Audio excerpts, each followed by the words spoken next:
everyone, this is Jyotirmay Nanda and welcome to your channel Botany Now. This video is based on some important questions of the NEET. So listen carefully and give your feedback in the comment box. Don't forget to like and share, and if you are new to this channel, please subscribe to this channel and press the bell icon for notification.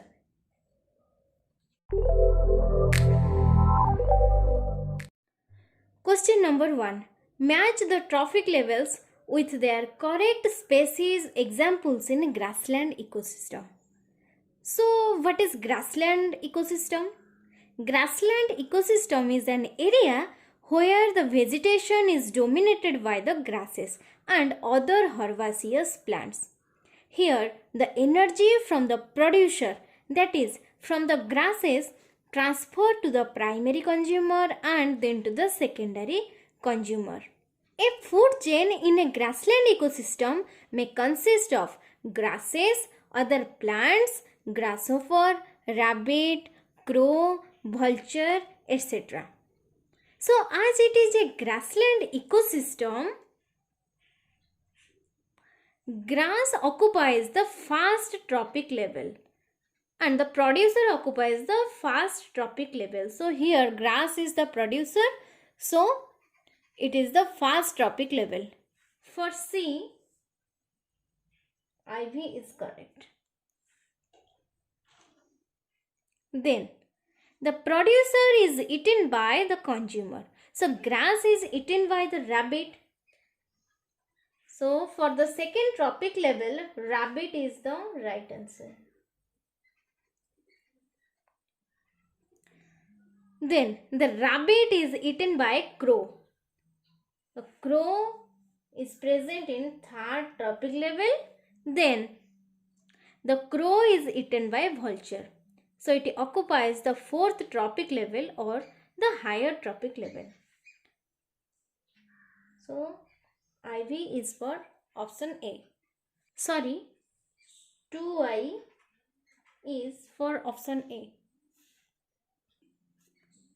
Here, option 2 is the right answer.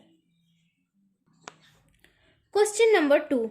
The roots that originate from the base of the stem are option 1 lateral roots, option 2 fibrous roots, option 3 primary roots, and option 4 prop roots. We know that there are two types of root, that is the tap root and the adventitious root, which is also known as fibrous root. The root which is directly developed from radicle is known as tap root.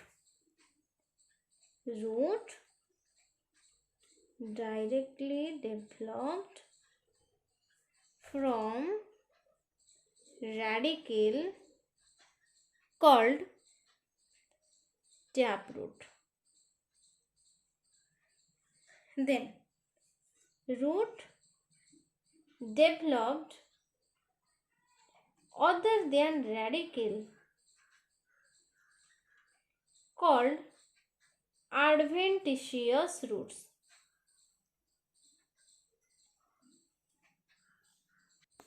So, in case of adventitious roots, the radicle is very small and it is degenerated. So, from the base of the stem, fine hair-like structure arise, which is called the fibrous root, and this fibrous root is characteristic of monocot plants.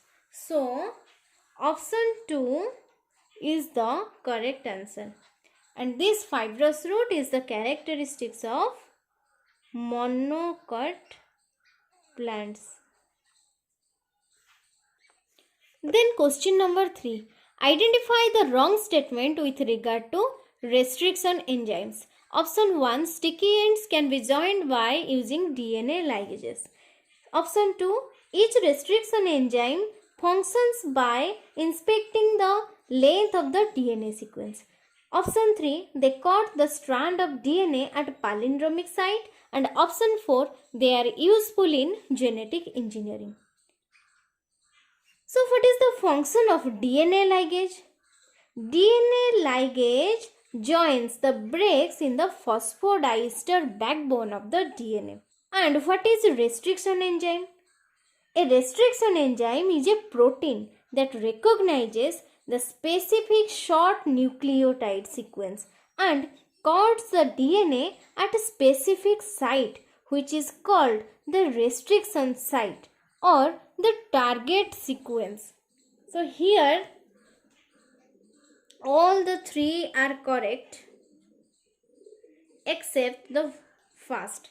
So option 1 is the wrong statement. Then question number 4. In relation to gross primary productivity and net primary productivity of an ecosystem, which of the following statements is correct? Option 1, there is no relationship between gross primary productivity and net primary productivity. Option 2, gross primary productivity is always less than net primary productivity. Option 3, gross primary productivity is always more than net primary productivity. And option 4, gross primary productivity and net primary productivity are one and same. First, we have to know what do you mean by gross primary productivity and net primary productivity. Gross primary productivity is the rate at which the solar energy is captured in sugar molecules during photosynthesis. Producers, that is the plants, use this energy for metabolism or cellular respiration or the growth. Net primary productivity is how much carbon dioxide vegetation takes during photosynthesis minus how much carbon dioxide the plants release during respiration. So, gross primary productivity is the total rate at which the material is produced, and the net primary productivity is the rate at which material is accumulated in excess of respiration.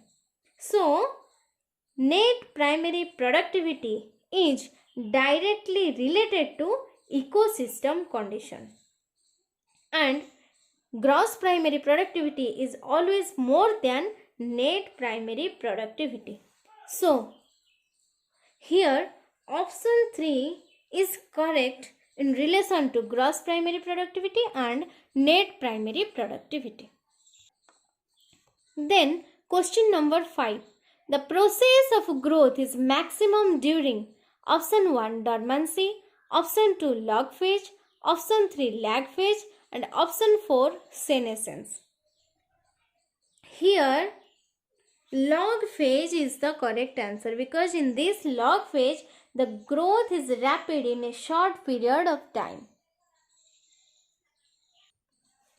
Then question number 6. The sequence that controls the copy number of the linked DNA in the vector is termed as option 1 recognition site, option 2 selectable marker, option 3 ORI site, and option 4 palindromic sequence. The correct answer is ORI site.